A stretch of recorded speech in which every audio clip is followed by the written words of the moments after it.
Hi guys, in this tutorial I'll teach you how you can use money.com for budget planning or budget tracking.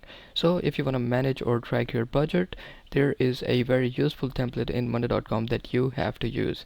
So under main workspace, click on this blue button, click choose from templates, and here search for budget, and you'll see this template called budget plan. So this is the template you have to use. Click use template and give it a while to set up. Alright guys, so once the template is set up, as you can see it, you can manage your budget for all of your projects, and you can add new projects by using this button, add new group, and you can manage your projects like task 1, task 2, and you can manage the resource, travel, actual spend, budgeted.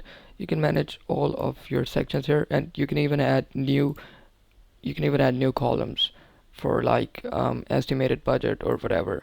And this way you can manage all of your budget, or you can track your budget using money.com's template. I hope this was helpful. We'll see you in the next one. Thanks.